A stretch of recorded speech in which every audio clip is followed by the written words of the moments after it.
Necesitamos constructores, no Boy Scouts. No perteneces a este lugar. Eso fue lo que me dijo mi padre antes de que me marchara para siempre. 5 años después, volvieron, suplicando. Y al principio, lo admito, me dejé llevar por la idea de que quizá habían cambiado, que tal vez querían reconciliarse, incluso que podrían pedirme perdón. Pero la verdad me golpeó pronto, y con fuerza. No vinieron porque me echaban de menos. No vinieron porque respetaran al hombre en el que me había convertido. No, vinieron porque necesitaban algo, concretamente, mi nombre, mi reputación, la carrera que me construí con esfuerzo. Solo querían estampar mi firma en un documento para salir del desastre que ellos mismos habían provocado y que no podían resolver. Déjame que retroceda un poco. Me llamo Elías Morgan. Ahora tengo 36 años. Vivo en un barrio tranquilo a las afueras de Santiago de Compostela, a menos de 1 hora del centro. Cada mañana me despierto en una casa que diseñé yo mismo. No es nada ostentoso,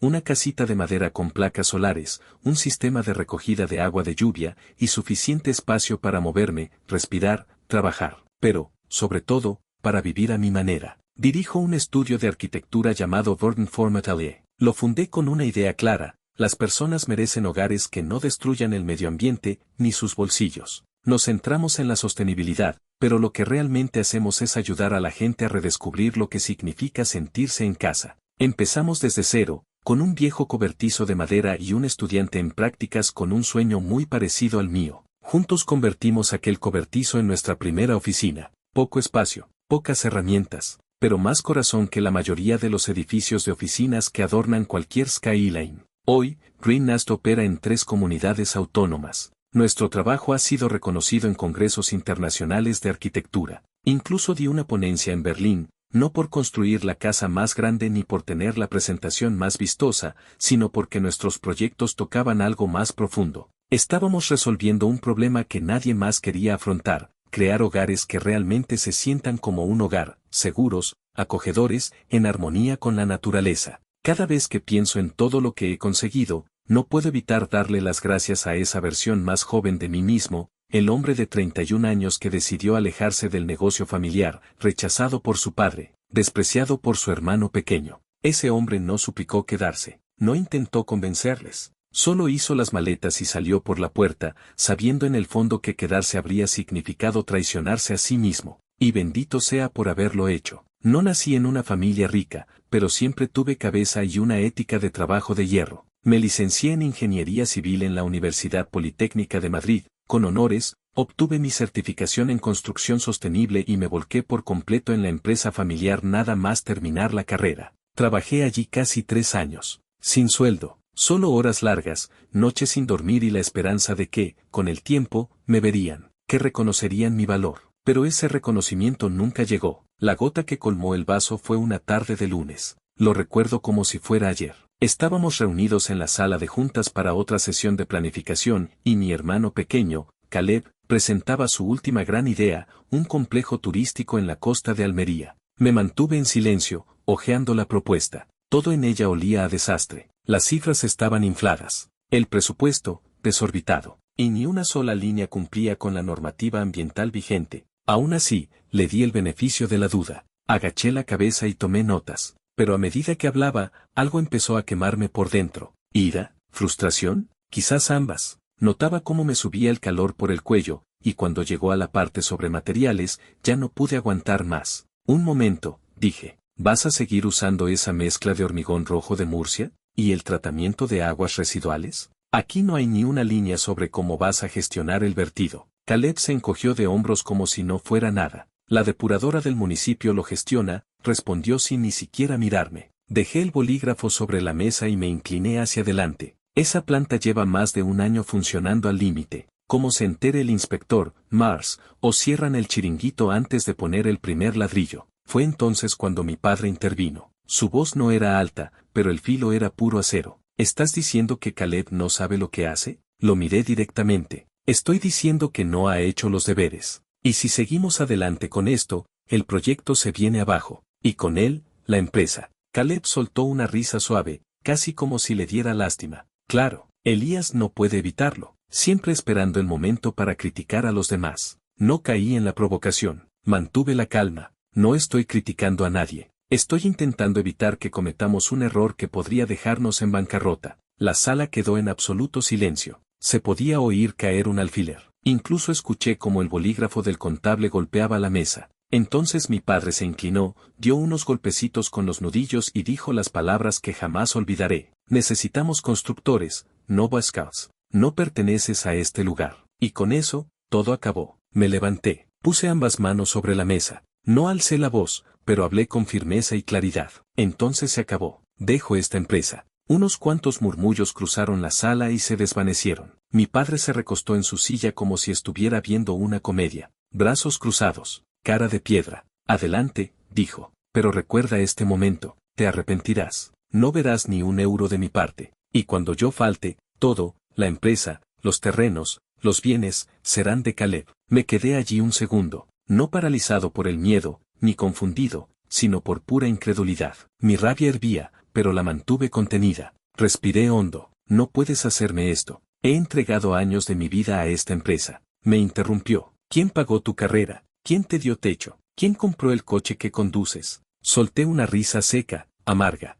¿Eso es, entonces? ¿Ese es el precio? ¿Esperas que aplauda cada idea sin sentido solo porque un día pusiste comida en la mesa? ¿Qué son día mientras llevas la empresa al abismo? No respondió. Me volví hacia Caleb. Le dediqué una última mirada. No larga, solo lo justo para que entendiera que sabía exactamente lo que acababa de pasar. Me acababan de borrar. Silenciosa, efectiva, completamente. Salí de esa sala y fui directo a mi habitación. No necesitaba tiempo para pensarlo. Sabía que me iría ese mismo día. Cuando entré, el sol ya empezaba a ponerse. La luz cálida se colaba entre las cortinas polvorientas, tiñendo de oro la pila de papeles que nunca me molesté en ordenar. Me quedé allí un instante. Luego empecé a hacer la maleta, solo lo esencial. Una camisa, mi cuaderno de bocetos favorito, un par de portaminas, y mi libreta negra, la que llevaba llenando de diseños desde la universidad, la misma que mi padre jamás se dignó a mirar, la que guardaba el alma de todo lo que quería construir. Exactamente una hora después, salí por la puerta principal,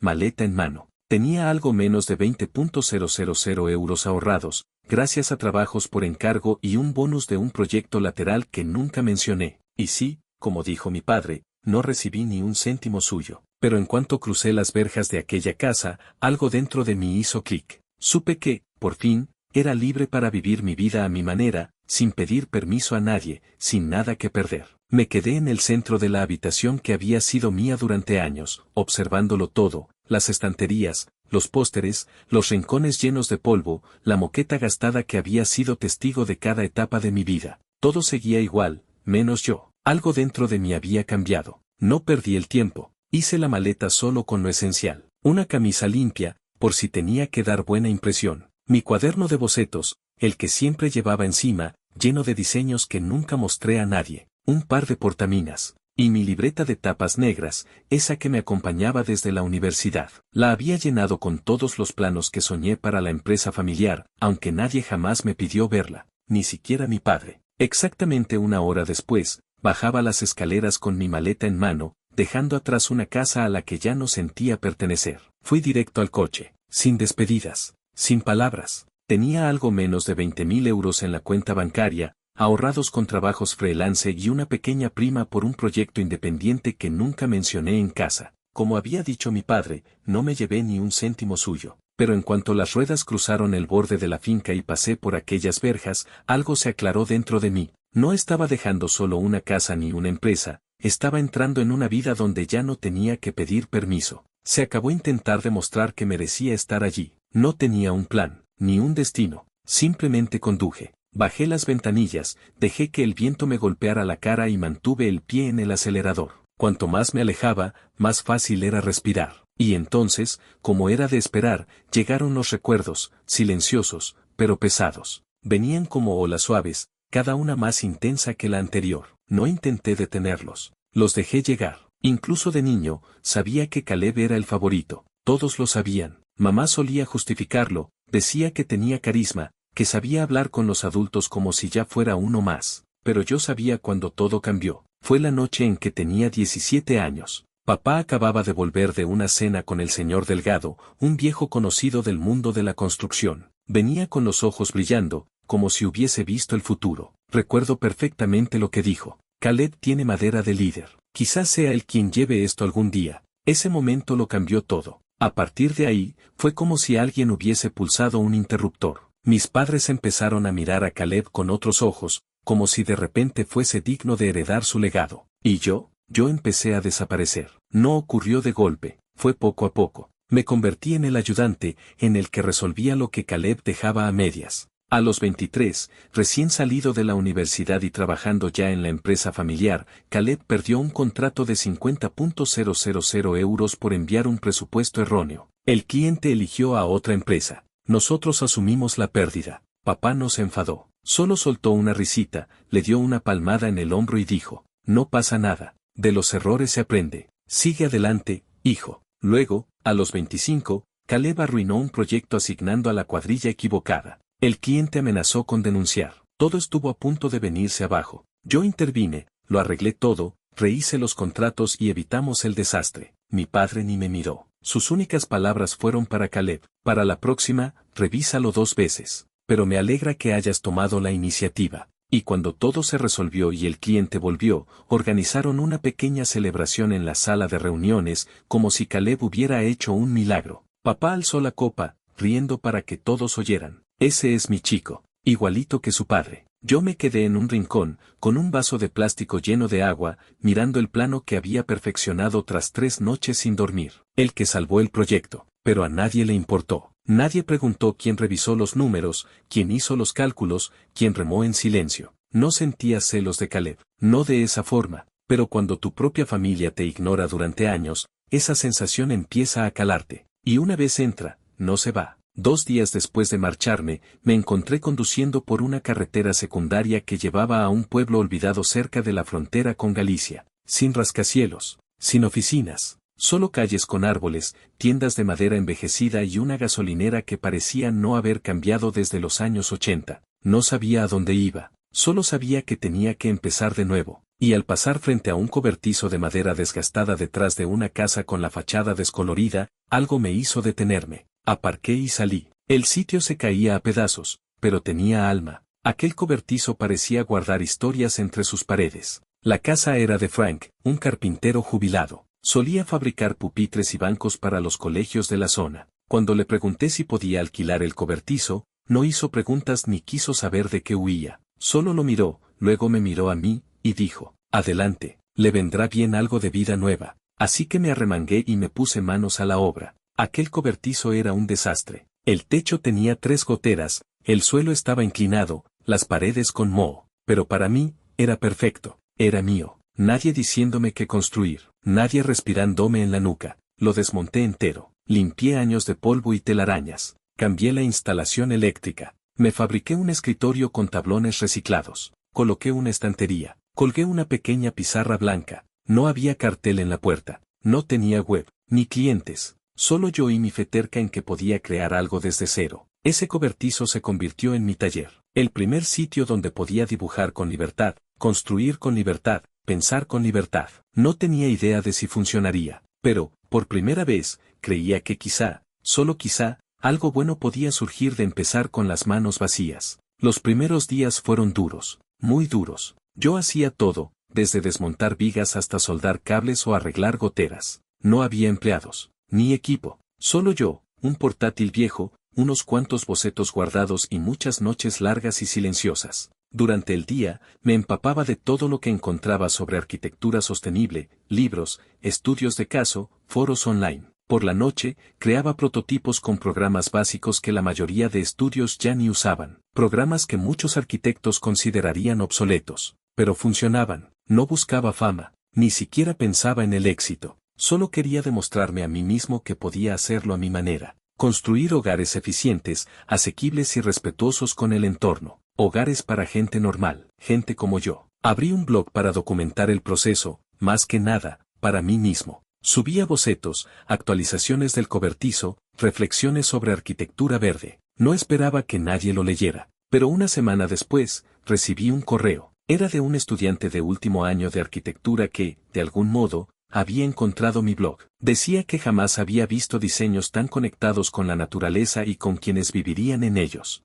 Me preguntaba si podía hacer prácticas conmigo. Leí esa frase 3 veces. No por sorpresa, sino porque, por fin, alguien lo entendía. Ese correo, ese estudiante, ese momento, fue la semilla de lo que más tarde sería Green Nest. Todo comenzó con un cobertizo en ruinas, un carpintero jubilado que confió en mí, un estudiante con hambre de aprender, y un hombre de 31 años que se negó a abandonar un sueño que todos consideraban ridículo. No elegí el nombre Green Nest porque sonara moderno. No era por seguir modas ecológicas. Lo elegí porque ese nombre contenía todo lo que quería construir. Todo lo que siempre quise fue algo sencillo. Un lugar donde no se colara la lluvia, donde el sol entrara por la ventana de la cocina por las mañanas, y donde, al final de un día largo, pudiera respirar hondo y sentir paz. Eso es lo que significaba nido para mí. La primera palabra que me vino a la cabeza cuando reparaba las paredes del viejo cobertizo de Frank. Recuerdo ese momento como si hubiese pasado ayer. Había quitado el polvo, sellado las grietas y me quedé en medio de aquella habitación silenciosa. Y por primera vez en años, no esperaba el juicio de nadie. No temía que alguien me dijera que no era suficiente. Solo estaba ahí, en calma, libre al fin. ¿Y lo de verde? Nunca fue un truco. Siempre he creído que un hogar de verdad debe convivir con la naturaleza, no combatirla. No tiene que imponerse al terreno, sino integrarse en él, respetarlo. Para mí, Green Nest se convirtió en mucho más que un nombre en un papel, era una invitación para todos los que alguna vez fueron empujados a los márgenes. Un lugar para los invisibles. Un nuevo comienzo para quienes más lo necesitaban. Pero esto no despegó de la noche a la mañana. No hubo momentos virales ni grandes inauguraciones. Creció despacio, como un árbol empeñado en romper la tierra seca, buscando luz y afianzándose con fuerza silenciosa, raíz a raíz. Los primeros que creyeron en lo que hacía fueron los Hughes, David y Raquel, una pareja amable de unos 50 años que se había jubilado pronto y compró una pequeña finca a unos kilómetros del pueblo. Se presentaron con un boceto hecho a mano de la casa que llevaban imaginando desde los años 80, líneas desvaídas, esquinas dobladas. Se notaba que lo habían guardado en un cajón durante décadas, esperando el momento adecuado. Su petición era clara. No queremos una mansión, dijeron. Solo una casa donde entre el sol por la cocina y el viento no se cuele por las puertas. Nunca olvidaré lo nítido que lo dijeron, sin adornos, sin frases de catálogo, solo verdad. Así que les dije que sí. Me encargué del diseño personalmente, elegí los materiales y contraté a unos cuantos trabajadores de confianza para levantarla como es debido. La casa no llegó a los 100 metros cuadrados, modesta, sin lujos. Pero cuando estuvo terminada y les entregué las llaves, Raquel se quedó en el porche, mirando su jardín de flores, y rompió a llorar. No dijo nada, solo extendió la mano y tocó la ventana de su dormitorio, la que diseñé justo para que diera al rincón donde había plantado durante años. Ese momento, esa emoción exacta, fue la razón por la que creé Green Nest. Unas semanas después, recibí 2 solicitudes más, ambas por recomendación de los Hughes. El boca a boca, sin anuncios vistosos. Solo confianza. Ahí me di cuenta de que estábamos creciendo, no porque hiciéramos ruido, sino porque la gente sentía que lo nuestro era de verdad. 3 meses después de terminar la casa de los Hughes, una revista de arquitectura en Barcelona mencionó uno de mis artículos en un reportaje sobre viviendas minimalistas. 6 meses más tarde, me invitaron a dar una charla en un congreso de diseño sostenible. Yo, un tipo con un portátil viejo y sin presupuesto de marketing, subido a un escenario reservado para grandes figuras del sector. No llevé folletos relucientes ni presentaciones brillantes. Solo mi vieja mochila, unas fotos tomadas con el móvil y la historia del cobertizo de Frank. Conté lo del estudiante que me escribió. Hablé de la casa con vistas al jardín. Y terminé con esta frase. A veces, no hace falta cambiar el mundo. A veces, solo tienes que ayudar a alguien a reconstruir el lugar que alguna vez llamó hogar. Recuerdo el silencio justo después. Y de pronto, la sala entera se levantó y aplaudió, no por mis cifras ni por financiación, sino porque, por una vez, alguien hablaba de construir con alma, no solo con hormigón. Nunca me creí más listo que nadie, solo me mantuve fiel a mis principios. Seguí construyendo como siempre, despacio, con cuidado, con intención, porque hay algo que he comprendido, un hogar no debería depender de tu nivel de ingresos. No debería importarle si creciste con poco o si nadie te dio nada. Un hogar de verdad da a las personas la posibilidad de simplemente vivir, libres, plenas, completas. Cuanto más trabajaba, más lo veía. No todos empiezan igual, pero todos merecen la oportunidad de empezar de nuevo. Así creció Green Nest, no por campañas llamativas, no por redes sociales, sino porque cada proyecto que hacíamos era auténtico y la gente nota cuando algo es real. En un mundo lleno de atajos y fachadas, trabajar con honestidad fue lo que nos hizo distintos. Al cabo de un año, empecé a compartir ideas experimentales en el blog,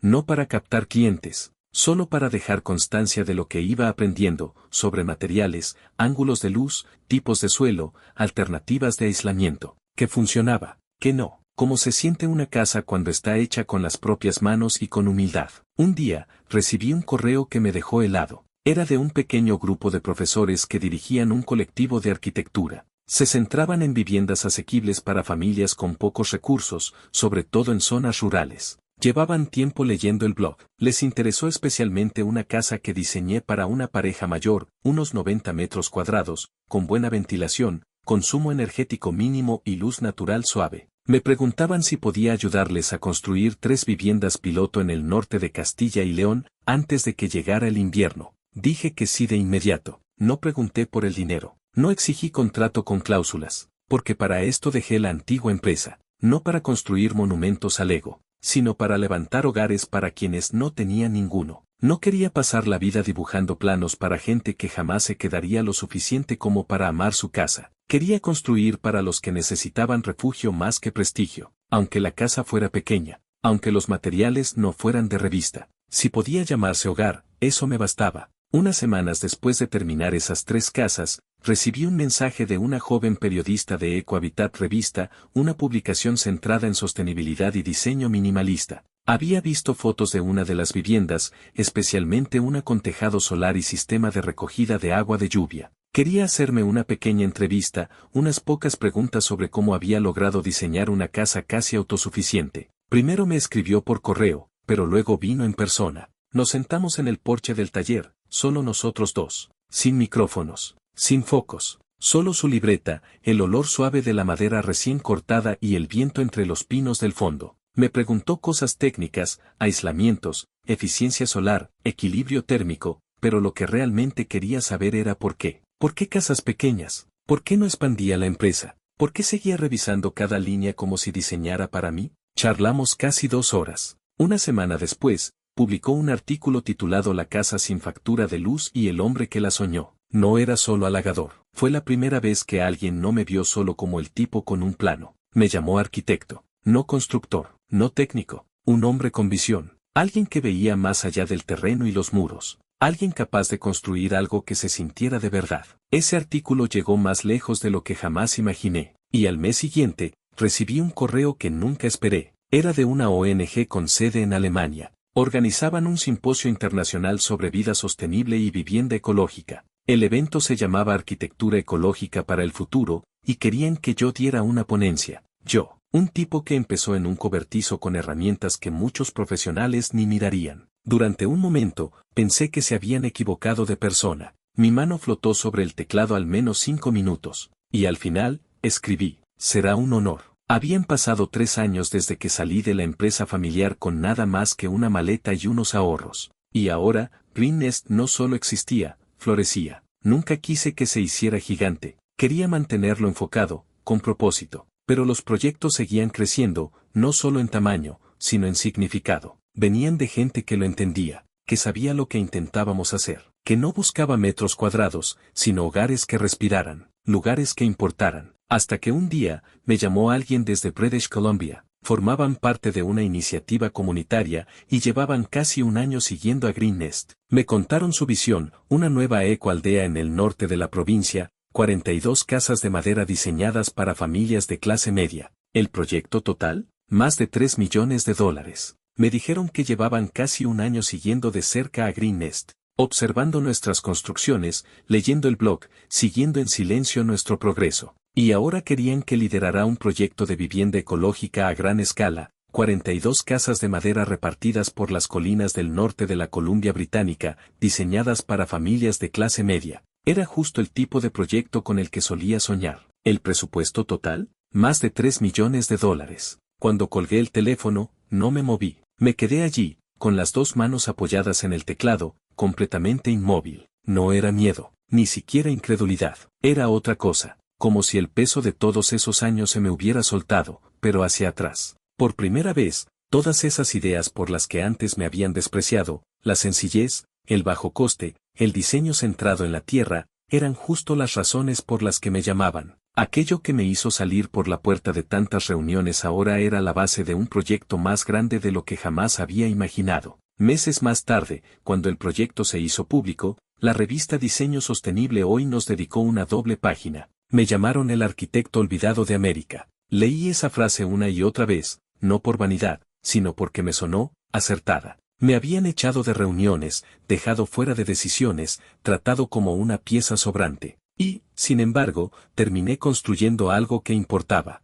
Y lo mejor, ya no necesitaba demostrarle nada a nadie. No lo hacía para callar bocas, lo hacía porque creía en ello. 5 años después de dejar la empresa familiar, había creado algo real. Green Nest había pasado de ser un taller improvisado con 3 personas a un equipo completo de más de 50. Teníamos jóvenes arquitectos de todos los rincones del país, expertos en energías renovables y hasta un laboratorio dedicado al diseño de viviendas ecológicas pensadas para comunidades rurales. Ya no lo hacía todo yo, como al principio, pero cada mañana seguía pasando por el taller. Caminaba entre nuestras casas piloto, saludaba a los becarios, me ensuciaba las manos si hacía falta. Eso nunca cambió. Aunque el trabajo creció y la vida se volvió más agitada, mantuve el mismo número de teléfono. El mismo correo electrónico también, no porque esperara nada, no lo hacía, pero, en el fondo, me decía a mí mismo, si algún día me necesitaban, sabrían dónde encontrarme, pero no lo hicieron, ni una vez. 5 años de silencio, ni un mensaje, ni una llamada, ni un correo, ni siquiera cuando volé a Berlín y recibí aquel premio,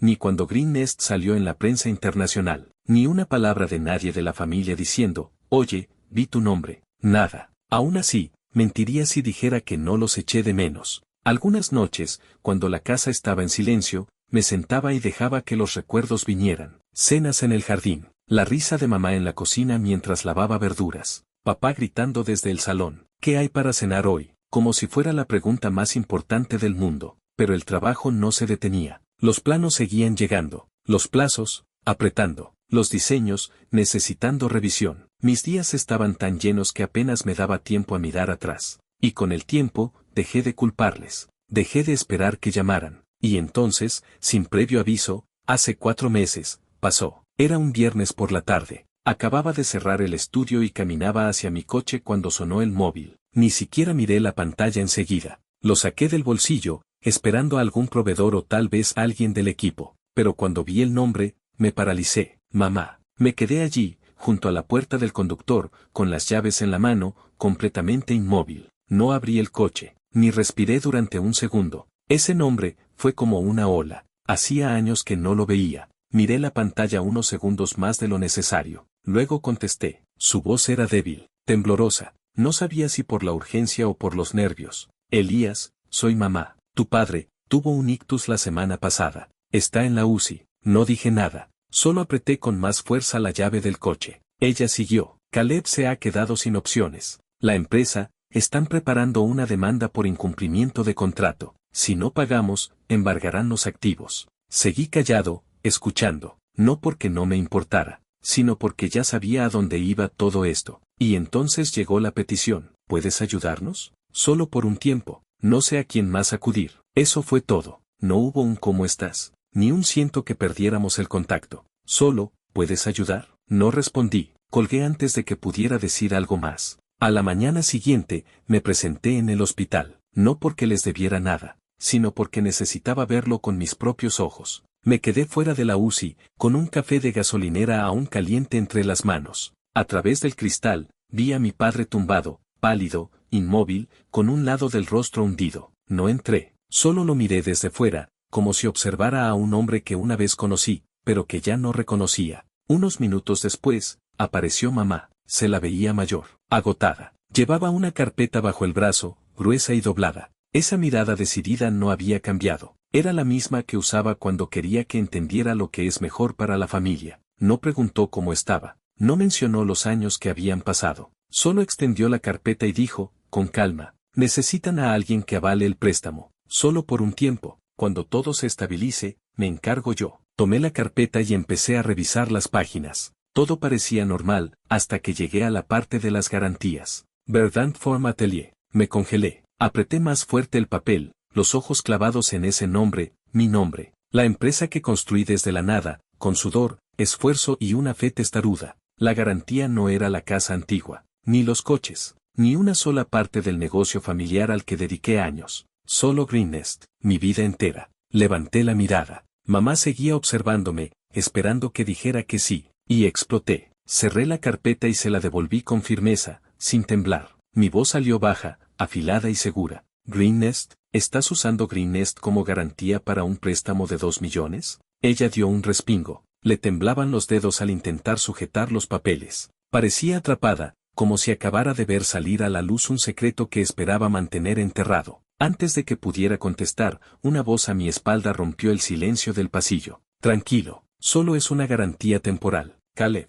se acercaba despacio, la cara pálida pero serena. Seguía usando ese mismo tono, esa mezcla de seguridad y condescendencia, como si yo fuera demasiado emocional para entender la situación completa. Mientras tu nombre esté ahí, dijo, el banco lo aprobará. Cuando se estabilice todo, lo quitamos. Nadie va a tocar Greenest. Solté una risa seca, vacía, de esas que nacen en alguien que ha estado en silencio demasiado tiempo. Me giré hacia él, lo miré directo a los ojos, frío como el hielo. ¿Tú crees que soy tan idiota como para avalar un préstamo de 2 millones, para tu empresa? ¿La misma que llevas hundiendo desde el día que me fui? Caleb se detuvo a mitad de paso. Se le movieron los labios, pero no salió nada. Mamá levantó la mano, quizá para calmarme, quizá para justificarse, pero me acerqué a ella, y mi voz cruzó el espacio como una cuchilla. No, déjame terminar. Señalé directamente la carpeta. Me temblaba un poco la mano, no de miedo, era rabia, de esa que se acumula cuando te das cuenta de que te han llevado hasta allí con excusas. Esto es Greenest, dije, con voz baja pero firme. Mi empresa, mi nombre. ¿Dónde está la casa familiar? ¿Dónde están los coches? ¿Y los terrenos? ¿Y las participaciones de la empresa a la que dediqué 3 años de mi vida? ¿Por qué no está nada de eso en juego? ¿Por qué tiene que ser mi empresa la que pague vuestros errores? Al mencionar la palabra activos, vi algo en la mirada de mi madre, una pequeña chispa. Miró de reojo a Caleb, solo un segundo, pero fue suficiente. Ese gesto lo dijo todo. Los hombros de Caleb se hundieron. No intentó justificarse. Solo bajó la mirada como un niño al que han pillado con la mano en el bote de galletas. Y entonces lo supe. No me mintáis, dije, esta vez más suave, pero igual de cortante. No me endulcéis nada. Decidlo claro. No respondieron. Así que lo dije yo. Se ha ido todo, ¿verdad? La casa, los coches, las tierras, todo lo que teníais, vendido, hipotecado o perdido en juicios. El silencio fue suficiente confirmación. Inspiré profundamente, dejando que el aire se asentara en el pecho, y volví a mirar a mi madre. Esta vez, sin apartar los ojos. Mi voz ya no era dura, era definitiva. No vinisteis porque me echabais de menos. No aparecisteis porque os disteis cuenta de que os equivocasteis. Vinisteis porque necesitabais un nombre limpio, un escudo, alguien en quien el banco confiara para tapar el desastre que papá, Caleb y tú habéis arrastrado por el barro. No hacía falta gritar. La verdad ya estaba dicha. Mis manos, que se habían cerrado en puños, se abrieron despacio, como si soltara algo que llevaba demasiado tiempo sujetando. El último hilo de un vínculo que se venía rompiendo desde hacía años. 5 años, dije, negando con la cabeza. Y ni una llamada, ni un mensaje, ni un simple ¿sigues vivo? Me marché de esa empresa con nada más que una maleta, 20.000 euros que había ahorrado desde la universidad y el último pedazo de orgullo que me quedaba. ¿Y ahora queréis que arriesgue lo único que he construido con mis propias manos? Hice una pausa,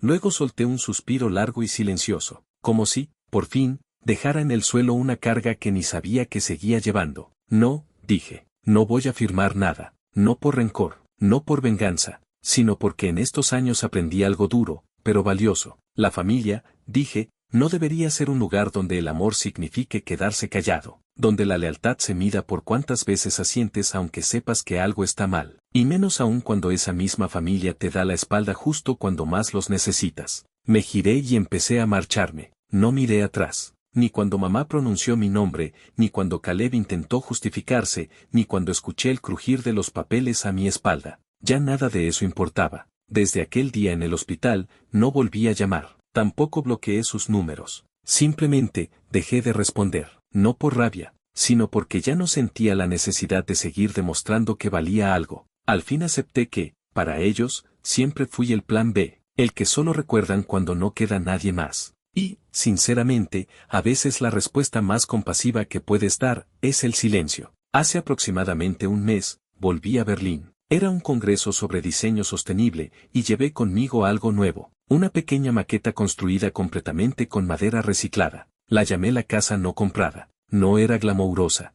no brillaba con tecnología punta, pero significaba algo. Para mí, representaba una forma de vida que no se compra, un hogar que no se gana con aprobación, sino con independencia. Era un símbolo de alejarse, no por despecho, sino por respeto propio. Tras la ponencia, un periodista se me acercó. Tenía esa mirada curiosa, como si hubiera estado aguantando una pregunta durante toda la charla. ¿Alguna vez te arrepientes?, me preguntó. ¿De no volver? ¿De no haber salvado a tu familia? Lo miré con calma, sin rencor, solo con esa paz que tardé años en alcanzar. Intenté quedarme, dije. Fueron ellos los que me soltaron. Yo simplemente decidí sujetarme a mí mismo. Él asintió, no insistió más. Y yo bajé de aquel escenario más ligero que nunca. Por primera vez en mi vida, me alejé sin llevar nada, salvo paz. Al regresar a casa, me mudé a una cabaña pequeña en medio del bosque. No está lejos de las oficinas de Green Nest, pero sí lo suficiente como para que el mundo se sienta tranquilo, silencioso. Sigo dibujando, sigo enseñando.